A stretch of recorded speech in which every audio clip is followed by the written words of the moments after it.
Prezado amigo, telespectador da TV Mundo Maior, estamos iniciando mais um programa Abrindo a Bíblia na TV. Continuamos com o capítulo 6 do Evangelho de Mateus. Vimos no programa anterior toda a tradução e todo o comentário do Pai Nosso e continuamos que o Pai Nosso vai do versículo 9 ao 13 e hoje nós continuaremos a partir do versículo 14.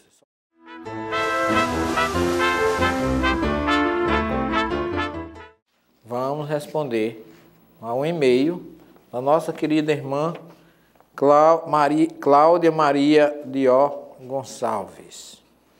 Ela é da cidade de Bom Jesus, do Itabapoama.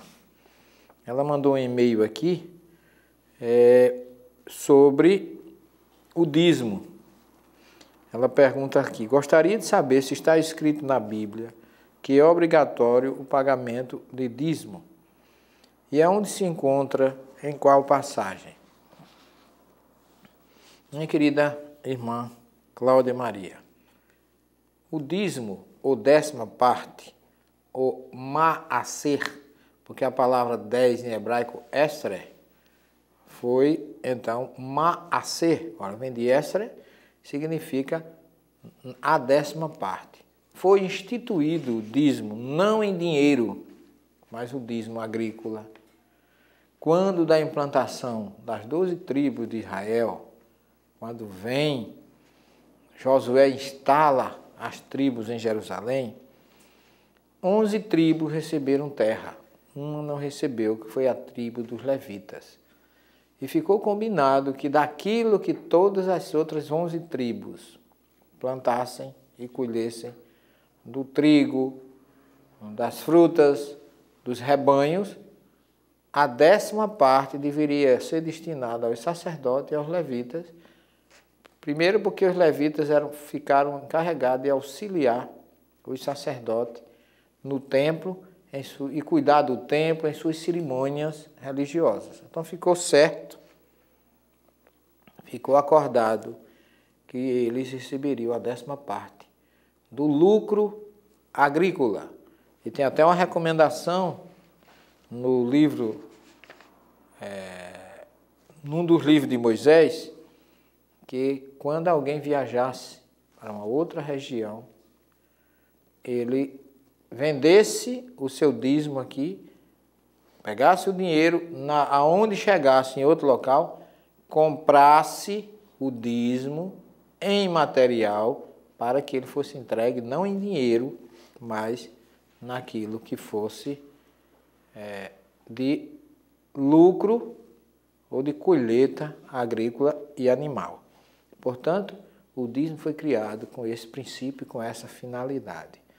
O dízimo é também um princípio, era, de acordo com a Bíblia, um costume judaico. E hoje, para seu esclarecimento, não se cobra mais dízimo. Por quê? Porque o templo foi destruído.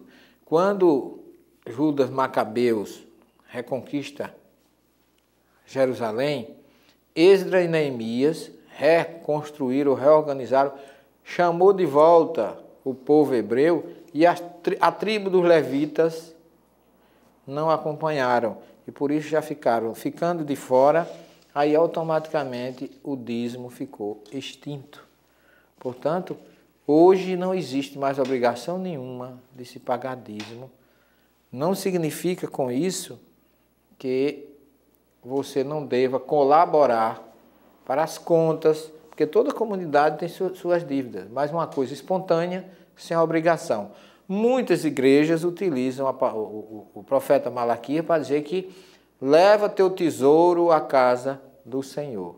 Mas o qual é? Deus não precisa de coisas materiais. É Jesus quem nos orienta que os nossos tesouros devem ser armazenados no céu e não aqui na terra, onde a traça e o ferrugem come. Portanto, tesouro não é coisa material. tesouro é bondade, amor, compreensão, solidariedade. É isso que você deve levar à casa do Senhor. O próprio Jesus deu testemunho disso.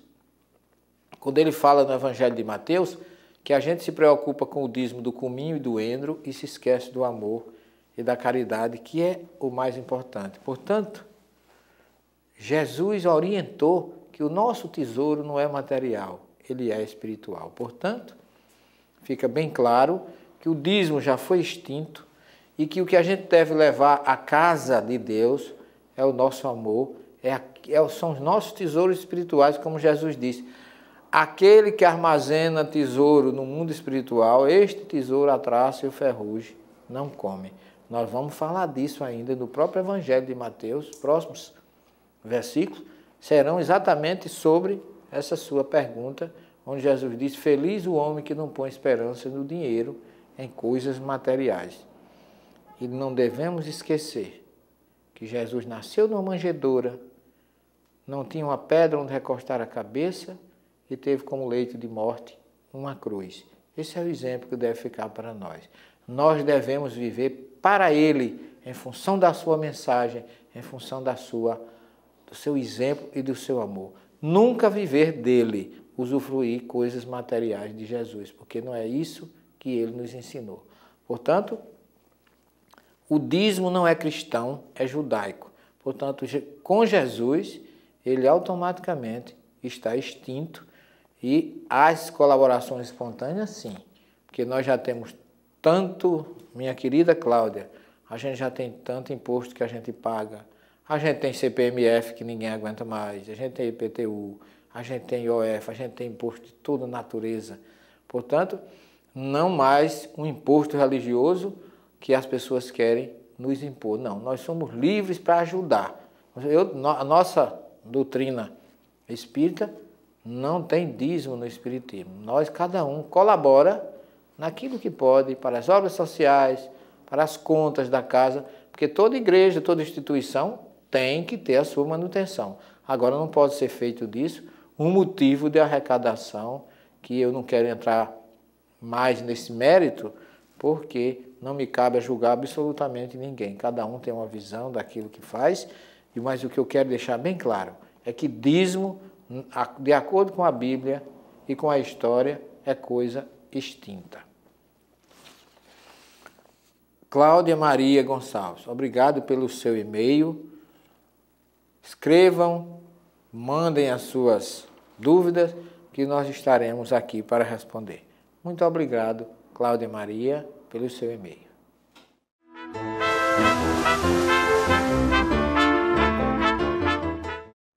Vamos dar continuidade ao nosso assunto de hoje, que é exatamente sobre ainda o Sermão do Monte, no capítulo 6, versículo 14, onde Jesus diz assim, quando ele fala no perdão, ele diz, porque se perdoar aos homens as suas faltas, também vosso Pai dos céus perdoará as vossas. Se, porém, não perdoardes aos homens as faltas dele, também vosso Pai não perdoará as vossas faltas. Ora, Jesus está mostrando aqui claramente a importância que é o perdão, porque com ele nós crescemos, nós tiramos todo tipo de rancor do nosso coração e crescemos. Por isso que é como se Jesus dissesse assim, se vocês não perdoam, como é que você quer que Deus perdoe? Mas a questão aqui é muito mais entre nós do que de Deus para nós e de nós para Deus. O nosso perdão tem que ser aqui entre nós. Se a gente quer ser perdoado aqui, por que não perdoar? Por que não fazer como Jesus, que mesmo sendo crucificado, ele ainda pediu compaixão para aqueles que o maltratavam e que o pregavam numa cruz. Esse é um grande exemplo para todos nós. E Jesus entra na questão aqui, como judeu, ele sabia a importância do jejum e da hipocrisia que envolvia o jejum. Porque o jejum não deve ser, como nós pensamos, só o jejum alimentar, não. A Igreja Católica, durante muito tempo, jejuava, indicava o jejum quando eu era menino. Eu me lembro que na sexta-feira não se comia carne e também se fazia o sacrifício do jejum. Os judeus ainda jejuam, que a palavra tzom, em hebraico, é jejum. Existem datas como Yom Kippur, que é o dia do perdão, onde eles jejuam.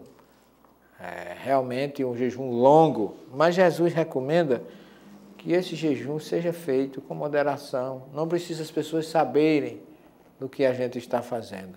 Por isso que ele diz, quando jejuares, unge a tua cabeça e lava o teu rosto. Para quê? Para que você não precisa botar aquela cara de fome, de quem não comeu, para despertar compaixão daquele que ele conhece, ou então se julgar superior àquele que não jejuou. Então é dessa colocação que Jesus afirma, e como o próprio salmista Davi, no Salmo 23, ele diz, unges a minha cabeça. O que é ungir a cabeça? É lavar, perfumar, para que você tomar um bom banho, se vestir uma roupa nova, lavar a cabeça, esfregar o rosto, dá a você um novo ânimo, e você não precisa dizer a ninguém que jejuou, que está com cara de fome. É isso que Jesus está orientando. Na verdade, nós sabemos que o verdadeiro jejum é o jejum espiritual. É você se abster de orgulho, de inveja, de egoísmo, de avareza, de falta de solidariedade, de compaixão, de compreensão para com os outros. Nosso verdadeiro jejum tem que ser espiritual. Vamos nos privar, vamos procurar destruir em nós o orgulho, a inveja, tanta coisa que maltrata o nosso espírito e o torna cada vez mais inferior. Queremos crescer, façamos como Jesus. Façamos o nosso jejum em segredo, para que em segredo a gente também seja recompensado. Então é isso que Jesus mostra nos capítulos 6, versículo 14 a 18. No 19, veja bem, no capítulo 19, Jesus começa, minha cara Cláudia Maria, que nos enviou um e-mail sobre o dízimo, ele começa a dizer, mostrar realmente qual é o verdadeiro tesouro, porque as pessoas utilizam Malaquias, que fala, leva teu tesouro à casa do Senhor, como se aquilo fosse coisa material. E Jesus coloca aqui, não acumuleis tesouro na terra, onde a podridão e a traça os decompõem e onde os ladrões penetram e roubam. Portanto, é neste versículo, que é o versículo 19, é como se Jesus começasse uma nova ordem de ensinamentos espirituais. Ele coloca as coisas materiais em segundo plano. Porque, segundo ele, o verdadeiro tesouro é o espiritual e tem que ser acumulado do outro lado. Se você pegar o livro de Jó, capítulo 27, 16, você vai encontrar, ainda que acumule prata como o pó e amontoe vestidos como o barro, ou seja, os tesouros orientais incluíam roupas importantíssimas, como seda, coisas de grande valor. Isaías 59 cita, é o Senhor Deus que me socorrerá. Quem será aquele que me condena? Certamente todos eles se desgastarão como uma veste, a traça os devorará. E ainda Isaías 51:8, com efeito a traça os devorará como a um vestido, as lavas os devorarão como a lã. Portanto, Jesus utiliza mais ou menos os princípios já citados pelos profetas, pelo próprio livro de Jó, para mostrar a gente qual é o verdadeiro tesouro. É aquele que nem o ladrão rouba, nem a traça corrói, nem come. Nós vamos para um pequeno intervalo e em seguida retornaremos. Até já.